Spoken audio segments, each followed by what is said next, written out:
The New York Jets are back home in Week 3 for a big matchup as they host the defending AFC champions, the Cincinnati Bengals. Brian Costello, the Jets beat writer for the New York Post, he's going to be in the building at MetLife Stadium on Sunday, but he joins me now for a Week 3 preview. Brian, how's it going, man? I'm good, Dexter. How you doing? I'm doing well. I think the Jets are doing well. Shocking comeback for the team in Week 2. So what's the vibe of this team coming off the win as they get ready for their second home game of the season on Sunday? Yeah, it's a mix, Dexter. I mean, obviously it's a sigh of relief. They got their first win. They don't have to worry about that, which, some Jets teams have had to go deep into the season before their first win.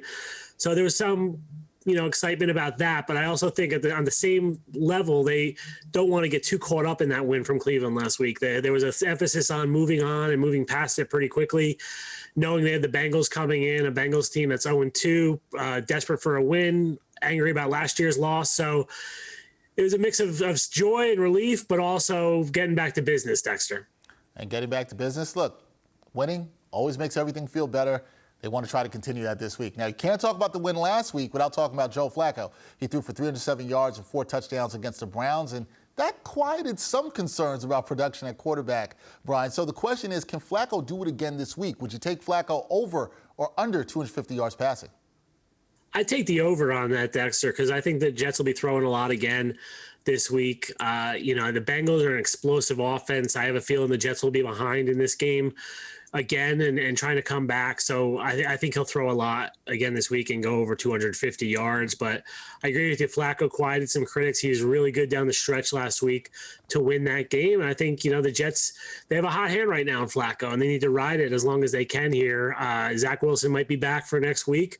But if Flacco goes out and wins Sunday against Cincinnati, I think Robert Saleh has a choice to make, whether he go back to Zach Wilson right away or keep going with Joe Flacco.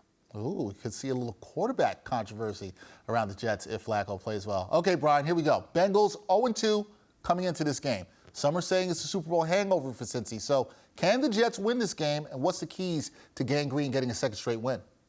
Jets definitely can win this game, Dexter, but I do think this is a desperate Bengals team. The key to me is, can they keep Bengals from hitting explosive plays? We know Jamar Chase, we know T. Higgins, we know Joe Mixon, and obviously Joe Burrow. Can the Jets keep them from, just hitting these long plays, big touchdown scoring plays on defense? And then offensively for the Jets, just avoiding the big mistakes.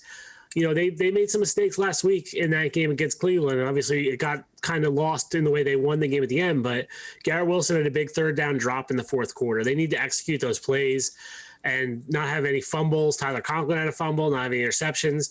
Can they do that offensively? Can they play a clean game and then defensively limit the Bengals on explosive plays? I think if they can do that, Dexter, this could be a game again in the fourth quarter the Jets could win. All right, we'll see if they are in it in the fourth quarter and they can execute. Like Brian said, that is Brian Costello, New York Post Jets beat writer. Brian, enjoy Week 3. We'll see if the Jets can get that win. All right, thanks, Dexter.